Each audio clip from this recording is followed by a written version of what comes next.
So, typical Missouri weather fashion, we go from basically winter or mild winter to summer in 2 days. So I've been telling you, it's done nothing but rain, and it was cold most of the spring. Now, not so cold you couldn't tolerate it or I needed the wood stove, but there was many nights that I would have to turn on the propane heater, the little buddy heater we got, because of course we got the chickens inside. We wanted to keep them warm, or I'd have to get up and give them some bottled water, you know, so I can have a hot bottle of water for them. I've showed you how to do that in the past. I don't know, it wasn't maybe 2 days ago, I was thinking, man, I'd like to have that heater on. I didn't. I just put a sweatshirt on and I was okay, but it was a little chilly. And then the daytime temperatures, most of the spring was in the high 50s to 60s, and then just recently it got into the 60s. Well, yesterday it got up to 84, which is tolerable. I mean, I can deal with 84. I can come out here and work all day, no problem. I probably wouldn't even break a sweat. But then today it's going to get up to 95, and then tomorrow 99. So I mean, Missouri has always been like this ever since I can remember. You can't just have a nice spring day. I'm not complaining. It's just this particular year, the rain was incredible. It's done nothing but rain. We've been just soaked. Roads have been washed out. Hopefully we're through it, and now we're in the summer. The little tiny house obviously is very shaded. I know every time I say anything about 90-degree temperature, you're gonna need an air conditioner. What are you gonna do about an air conditioner?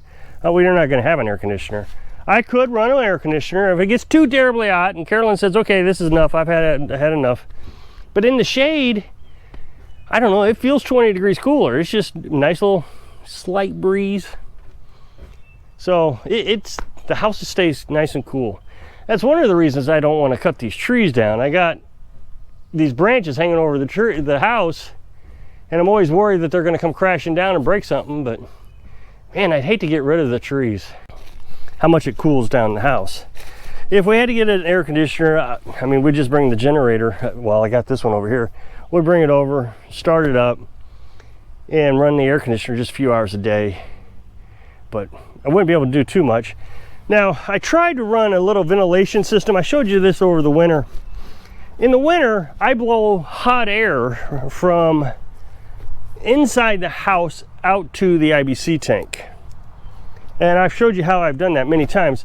Well, my plan is to reverse the fan and suck the cold air from in here, because the well water is 60 degrees and it stays pretty cool in this box. So suck that cool air from inside this box into the house. And it's just a little fan. It's a little DC fan. I mean, it's not very powerful, but it worked pushing. It pushed the air into here, and we never froze this last winter, but it just would not suck the air. Because I reversed it, it just would not suck the air and blow it into the house. It just wouldn't do it. It'd run, but there was no air coming out of it. So that idea didn't work. If I were to do it, I'd have to get inside the box somehow and push the air from inside the ventilation instead of sucking it, because it works the opposite way. It pushes the air just fine. Who knew? I didn't. CFM, whatever that is. So I thought I'd cut the grass today. I don't know if you can tell, but I didn't get it cut. Kind of frustrating. All this time it's been raining so much, I haven't really cut the grass. I think I've only cut it twice the entire spring, and it's really tall. And I like to cut it about the time the snakes start slithering around out here. So I started cutting it today. I got out here, I don't know, maybe 8 o'clock, and I started cutting. The grass is still wet. But with it being so hot, and I'm not used to that hot temperature yet, I wanted a little bit of time to adjust to the temperature before I came out here and tried to do it in the midday.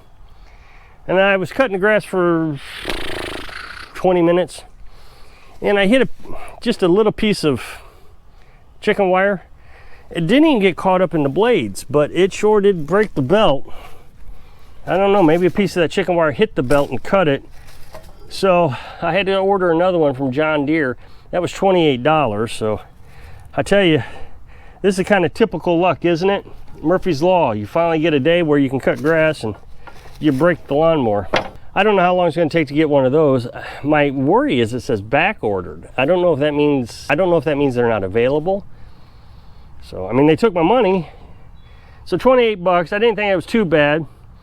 So I'm going to clean this up while we're out here, you know, while it's off. I took it off because I wanted to see if there any of that chicken wire left in here. So I took the whole deck off. I'm going to sharpen the blades. I mean, I don't know why I sharpened the blades. They just dull almost instantly, but I figured while it's off, I can go ahead and sharpen them real quick. It's not going to make any difference. I mean, as soon as I put them back on, I'll hit something. It just, the place is so trashed for so long. I just never can get it cleaned up. Just about the time I think I got an area cleaned up, rain washes, you know, some sediment around, and all of a sudden you got a rock exposed, or there's a brick. And we live in really rocky terrain anyways. We live in the Ozark Mountains, so it's just all rock. As a matter of fact, I'm gonna walk you down here. It's gonna be hard to see, but a lot of people complain about this one area that I don't mow it. Yeah, this all growing up over here is kind of spooky. Have to be careful. You don't want to walk by the wood pile, which is what I'm doing, because snakes like to hide out in the wood pile. And then we got the tall grass on top of that. I was trying to get it cut. Okay, yeah, I'm probably not going to get to see it, but this area right here is nothing but rock. I mean, huge boulder rock. Yeah, it's all too grown up, but there's, you know, rocks a foot around, you know, a foot in diameter. They're huge. Boy, I wish we could see some. It's just not going to be in the cards. I'll walk down to the other spot and see if we can see those. But it's just a very rocky area. It's one of the problems we have with the garden, is trying to get that tilled up. I mean, I think this area right here was a garden area in the past, so it wasn't too bad, but there's still some major rocks in there that when I hit it with the tiller, it would just throw the tiller all over the place. But at least we're starting to see some semblance of dry weather. We're getting these little spot showers now, which isn't so bad. The spot showers last, you know, 20 minutes and they go away. We had one of those yesterday. Okay, here, yeah. There's some rocks over here you'll be able to see. So that area I was trying to show you, that's what the rocks look like. It's just a bed of rocks. I got some on the other side over there also. And I don't know if you've ever been to the Smoky Mountains in Virginia. I got video on that way back in the early days of the YouTube channel. You could see, we walked up the mountain and you can see rocks coming out of the ground. And it looked like maybe an earthquake pushed that up. So I looked that up on the Smoky Mountains, and that's what formed the Smoky Mountains, was earthquakes. Well, I suspect, I haven't looked it up, I suspect that's what happened here. Okay, so here's another batch of rocks. Now, it almost looks like that might have been set there, like a grave site or something, maybe a dog grave, I don't know. But there are piles of rocks like this all over the place. It makes you think that maybe they just formed here also. On the other side of the creek, I can't even mow over there. It's all rock. It's just a bed of rock. And limbs and leaves have fallen on top of it. And then grass will grow in between the rocks, or weeds. It's a rocky terrain, and the blades will get dull pretty quick, is the point of that. One of the things I had noticed today is I've been trying to stay active. Ooh, look at that, blackberries. I need to show Carolyn that. I don't think she knows they're down here. She's got a big patch of blackberries by the house. I didn't know there were any down here. I try to stay pretty active in the wintertime, as much as possible. I mean, there's not a lot to do, but I try to walk up and down the hill several times to the house, down to the chicken coop several times a day, fill the water. I try to keep busy as much as possible, get the firewood. But you do slow down a lot. So I noticed today the lawnmower broke. You know, these little things that pop up, and you got to get more active than I was even yesterday. Carolyn wanted to work on that IBC tank I've been telling you about for the chicken coop. She wants to make a new chicken coop out of the IBC tank. Well, she needs to get it cleaned, and she wanted it cleaned. Well, we drag it down here. We were going to clean it down here, but it's so hot down here.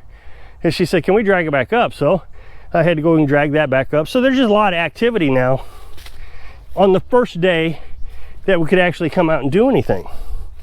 And that's the way the summer is a ton of activity all day long.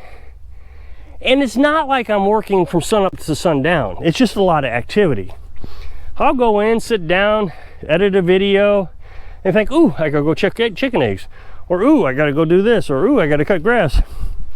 So it keeps me in shape, and I'm hoping it'll keep me younger for a while longer. With my carnivorous diet, which I'm a big fan of, I don't seem to be gaining a lot of weight from the things I eat now. Whereas before, you eat a peanut butter jelly sandwich or a peanut butter sandwich, the bread's got all those carbohydrates, and in the wintertime, you're just not as active as you are in the summertime, and you start to gain weight. I'm gonna check for eggs.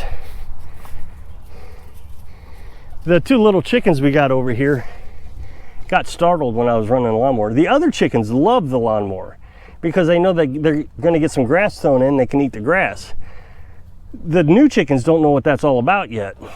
So they escaped their little confinement in there that I got for them, and they were mixed in with the other chickens. Well, the roosters left them alone. Most of the other chickens left them alone, but there was this one Americana that kept pecking them pretty hard. So they got all scared and tucked away. So I was hoping I could release them today is the point, but I can't. I'm gonna have to leave them confined. We're not getting very many eggs here recently. I found one egg here. And there's two New Hampshires sitting right now, so we'll see if they produce any. So if you could check out that super thanks button down there at the bottom, I really appreciate it. So if I can inspire you to be independent so you can live your dreams. Thanks for watching.